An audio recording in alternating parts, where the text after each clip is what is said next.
Assalamualaikum warahmatullahi wabarakatuh. Perkenalkan, kami dari kelompok PT Sumber Alvaria Trijaya Tbk ingin mempresentasikan hasil diskusi kami. Sebelumnya, izin perkenalkan anggota kelompok kami, yaitu pertama ada saya Intan Adiswita Khorota Ayun dengan NIM B1220181. Selanjutnya ada Arifah Dewi Kusuma Asuti dengan NIM B1222003. Selanjutnya ada Rizky Aulia dengan NIM B1220213. Selanjutnya ada Elvina Ina Solika dengan NIM B1220220. Selanjutnya ada Eviana Dwi Setiawati dengan NIM B1220224. Pada slide ini berisikan daftar isi yang meliputi 1. Deskripsi perusahaan, 2. Visi misi perusahaan, 3. Ada analisis eksternal makro, 4. Ada analisis internal mikro industri, 5. Ada analisis internal, 6. Ada analisis SWOT, yang 7. Ada analisis BCG, 8. Ada alternatif strategi, dan yang terakhir ada strategi terpilih. Deskripsi PT Sumber Alvaria Trijaya Tbk. Profil umum perusahaan yaitu PT Sumber Alvaria Trijaya Tbk atau biasa disebut dengan Alfamart didirikan pada tahun 1999 dan mulai melakukan ekspansi pada tahun 2002. Untuk jenis usaha Alfamart ini yaitu retail minimarket yang produk utamanya meliputi barang kebutuhan harian seperti FMCG, makanan, minuman, dan produk rumah tangga lainnya. Untuk jumlah gerainya yaitu ada kurang lebih 18.000 gerai yang termasuk di Filipina. Untuk kantor pusat Alfamart tersendiri yaitu berada di Alfa Tower, Jalan Jalur Sutra Barat nomor 7-9, Alam Sutera, Tangerang, Banten. Untuk slogan Alfamart yaitu belanja puas, harga pas. Kinerja dan reputasi. PT Sumber Alvaria Trijaya Tbk sebagai perusahaan publik yang terdaftar di Bursa Efek Indonesia pada tahun 2009, yaitu Alfamart sendiri dikenal karena konsistennya dalam inovasi layanan digital, seperti pengembangan Alfa Group Digital Payment atau Alfa Gift dan layanan keuangan mikro. Alfamart juga aktif menjalankan program tanggung jawab sosial yaitu CSR melalui bidang pendidikan, kesehatan, dan pemberdayaan masyarakat. Visi dan misi perusahaan PT Alfamart. Yang pertama ada visi yaitu menjadi jaringan distribusi retail terkemuka yang dimiliki oleh masyarakat luas, berorientasi kepada pemberdayaan pengusaha kecil, pemenuhan kebutuhan dan harapan konsumen, serta mampu bersaing secara global. Selanjutnya ada misi yaitu pemberdayaan budaya, hukum, dan norma sosial di berbagai negara, menimbulkan tantangan etika dalam bisnis global karena standar etika yang berbeda di setiap negara. Analisis makro PT Sumber Alvaria Trijaya Tbk terdapat 2 analisis makro. Yang pertama ada analisis peluang atau opportunity, di mana peluang utama Alfamart ada pada meningkatnya kelas menengah atas, urbanisasi, dan gaya hidup sibuk yang mendorong belanja harian dan produk siap saji. Selain itu, tren belanja online dan layanan O2O juga membuat peluang besar untuk memperkuat layanan digital dan memperluas pasar. Secara keseluruhan, peluang ini dapat dimanfaatkan dengan inovasi produk dan juga penguatan platform digital. Analisis ancaman atau threats. Di sisi lain, ada beberapa ancaman yang perlu diperhatikan oleh PT Sumber Alvaria Trijaya Tbk, yaitu yang pertama, kenaikan upah minimum dan inflasi dapat meningkatkan biaya operasional. Yang kedua, konsumen menjadi lebih sensitif terhadap harga. Ketiga, adanya persaingan ketat dengan Indomaret dan retail online yang membuat Alfamart harus terus berinovasi. Selain itu, terdapat pula isu lingkungan, risiko rantai pasok global, dan potensi keluhan pelanggan yang bisa viral turut menjadi tantangan, sehingga Alfamart perlu menjaga efisiensi biaya dan kualitas pelanggan agar tetap kompetitif. Selanjutnya, ada analisis eksternal mikro atau analisis eksternal industri. Berdasarkan analisis portal Five Force, Yang pertama, persaingan antar pesaing seperti Indomaret dan juga retail online memiliki tingkat persaingan yang ketat atau tinggi, sehingga Alfamart perlu fokus pada diferensiasi layanan dan aplikasi digital seperti AlfaGift. Yang kedua, terdapat ancaman pendatang baru yang relatif rendah karena butuh modal besar dan jaringan luas, namun platform e-grocery bisa jadi pesaing baru. Selanjutnya dari sisi pemasok, daya tawar cukup tinggi sehingga Alfamart bisa mengembangkan produk private label-nya. Kemudian, konsumen juga memiliki daya tawar besar karena mudah berpindah. Jadi penting bagi Alfamart untuk meningkatkan loyalitas terhadap pelanggannya. Dan yang terakhir, terdapat ancaman produk pengganti seperti e-commerce dan warung tradisional yang masih kuat atau cukup kuat, sehingga Alfamart perlu memperkuat kategori produk cepat saji dan belanja impulsif. Analisis internal. Internal Factor Evaluation Matrix Track. 1. Jaringan gerai yang luas dan distribusi kuat, baik skornya 0,24. 2. Skala operasi atau efisiensi aset yang baik, baik skornya 0,18. 3. Pertumbuhan pendapatan stabil dan skala keuangan besar, baik skornya 0,18. 4. Merek yang kuat dan loyalitas pelanggan, baik skornya 0,24. 5. Sistem kontrol internal inventory yang relatif baik pada beberapa cabang, baik skornya 0,4. 6. Pengelolaan sumber daya manusia dan budaya organisasi, baik skornya 0,18. 7. Komitmen terhadap tanggung jawab sosial atau CSR, baik skornya 0,6. Weakness. 1. Margin keuntungan bersih yang rendah, weak skornya 0,06. 2. Pencapaian beberapa rasio keuangan sebelum memenuhi standar industri yang weak skornya 0,6. 3. Ketergantungan pada produk kebutuhan pokok dan kecilnya diversifikasi produk, weak skornya 0,07. 4. Biaya operasional dan overhead yang tinggi, weak skornya 0,07. 5. Manajemen inventory dan distribusi yang tidak konsisten di semua gerai, weak skornya 0,08. 6. Pengelolaan sumber daya manusia dan budaya, weak skornya 0,06.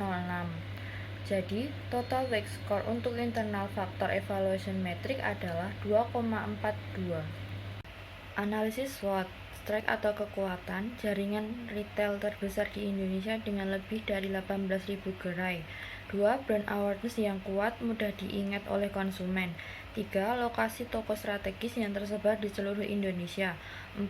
Dukungan supply chain dan logistik yang efisien. 5. Sistem keanggotaan atau member card yang meningkatkan loyalitas pelanggan. Weakness atau kelemahan. 1. Persaingan harga yang dengan minimarket lain seperti Indomaret, Hypermart, dan retail lokal. 2. Operasional tinggi akibat jumlah gerai yang sangat banyak. 3. Diferensiasi produk dibanding pesaing. 4. Kurangnya inovasi mengikuti tren konsumen.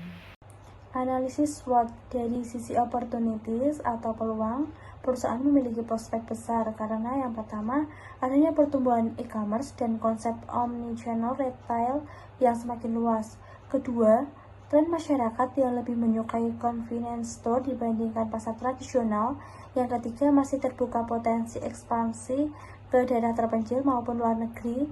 Dan keempat, meningkatnya penggunaan finansial teknologi yang bisa mendukung transaksi.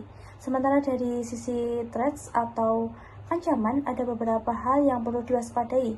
Persaingan ketat dengan pesaing utama yaitu Indomaret, perubahan perilaku konsumen yang kini lebih sering berbelanja online, regulasi pemerintah yang dapat membatasi ekspansi gerai, fluktuasi harga bahan baku dan inflasi yang menurunkan daya beli, serta keluhan pelanggan terkait pelayanan. Selanjutnya ada analisis BCG atau Boston Consulting Group Matrix, adalah alat manajerial untuk memetakan portofolio bisnis berdasarkan pertumbuhan pasar atau market growth dan pangsa pasar atau market share. Matriks dibagi menjadi 4 kuadran. Yang pertama star, memiliki ciri pertumbuhan tinggi, pangsa pasar tinggi. Contohnya bisnis retail utama yaitu Alfamart Store, di mana pangsa pasar besar dan pertumbuhan masih baik meski sudah mulai jenuh. Kuadran 2 ada cash cow, memiliki ciri pertumbuhan rendah, pangsa pasar tinggi. Contohnya produk private label dan layanan pembayaran atau top up, di mana market share-nya kuat, arus kas stabil, namun pertumbuhannya masih rendah. Kuadran 3 ada question mark, memiliki ciri pertumbuhan tinggi, market share rendah. Contohnya ekspansi ke Filipina dan platform AlphaGift, di mana potensinya kuat namun pertumbuhannya masih kecil. Kuadran keempat ada dog, memiliki ciri-ciri pertumbuhan rendah dan pangsa pasar rendah. Contohnya bisnis non-inti, yaitu restoran kecil atau usaha luar retail, di mana kontribusi dan pertumbuhannya rendah. Berdasarkan posisi PT Sumber Alvaria Trijaya Tbk dalam matriks hubungan daya saing dan kondisi lingkungan sebagai berikut. Daya saing internal memiliki rata-rata 2,42, kondisi lingkungan eksternal peluang dan ancaman seimbang 2,76, yang artinya perusahaan berada pada kuadran 5. Strategi yang tepat yaitu stabilitas, merger, integrasi horizontal, aliansi strategis, dan divestasi terbatas.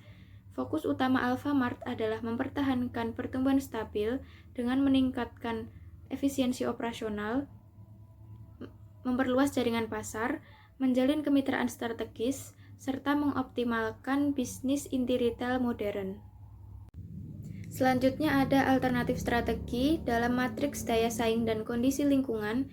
PT Sumber Alvaria Trijaya Tbk berada di kuadran 5, tepatnya pada gambar lingkaran yang berwarna hijau. Selanjutnya, dalam strategi terpilih, terdapat beberapa alternatif strategi. Yang pertama, integrasi ke depan. Kondisi yang sesuai seperti distributor mahal tidak dapat diandalkan dan berkualitas sangat terbatas dan memiliki keuntungan yang tinggi. Kondisi yang sesuai seperti organisasi bersaing dalam industri yang sedang tumbuh dan memiliki modal sumber daya manusia yang cukup, produksi yang stabil dan menguntungkan. Yang kedua, integrasi ke belakang. Kondisi yang tidak sesuai seperti pemasok tidak dapat diandalkan, jumlah pemasok sedikit, pesaing banyak, dan kondisi yang sesuai sebuah organisasi bersaing dalam industri yang tumbuh dengan cepat, memiliki modal dan sumber daya manusia untuk mengelola bisnis baru, dan pemasok saat ini memiliki margin keuntungan yang tinggi. Ketiga, integrasi horizontal. Kondisi yang sesuai, suatu organisasi dapat memperoleh karakteristik monopoli di suatu area atau wilayah tertentu, dan peningkatan skala ekonomi memberikan keuntungan. Suatu organisasi memiliki modal dan SDM cukup. Kondisi yang tidak sesuai seperti pesaing gagal memenuhi kebutuhan pasar. Dan yang keempat, penetrasi pasar. Kondisi yang tidak sesuai seperti pasar saat ini belum jenuh. Pangsa pasar pesaing utama mengalami penurunan. Dan kondisi yang tidak sesuai seperti tingkat penggunaan pelanggan bisa ditingkatkan, dan korelasi antara penjualan dolar dan pengeluaran pemasaran dolar secara historis tinggi. Dan yang kelima, pengembangan pasar.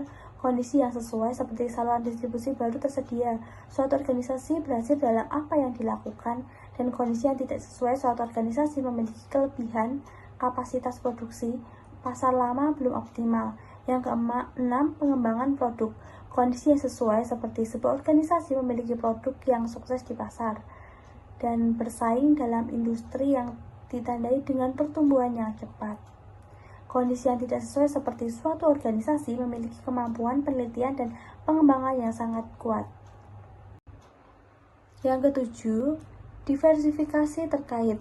Kondisi yang tidak sesuai seperti suatu organisasi bersaing dengan industri yang tidak bertumbuh, dan produk suatu organisasi saat ini berada pada tahap penurunan. Kondisi yang sesuai seperti menambahkan produk baru bisa dijual dengan harga yang tinggi, dan memiliki tim manajemen yang kuat. Yang kedelapan, diversifikasi tidak terkait. Kondisi yang tidak sesuai yaitu pendapatan dari produk saat ini meningkat signifikan. Industri dasar suatu organisasi mengalami penurunan. Kondisi yang sesuai seperti organisasi bersaing dalam industri yang sangat kompetitif. Organisasi memiliki modal dan SDM dibutuhkan untuk bersaing dengan sukses dalam industri baru. Terdapat sinergi keuangan antara perusahaan yang diakuisisi dan perusahaan yang mengakuisisi. Yang kesembilan, retrenchment atau penghematan. Kondisi yang tidak sesuai seperti suatu organisasi memiliki kompetensi yang jelas dan khas namun gagal.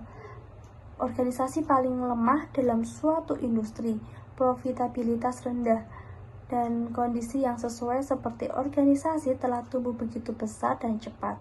Yang ke-10, divestasi. Kondisi yang sesuai seperti organisasi telah menjalankan strategi penghematan namun masih gagal. Suatu divisi membutuhkan lebih banyak sumber daya dan uang tunai dibutuhkan dengan cepat dari sumber lain.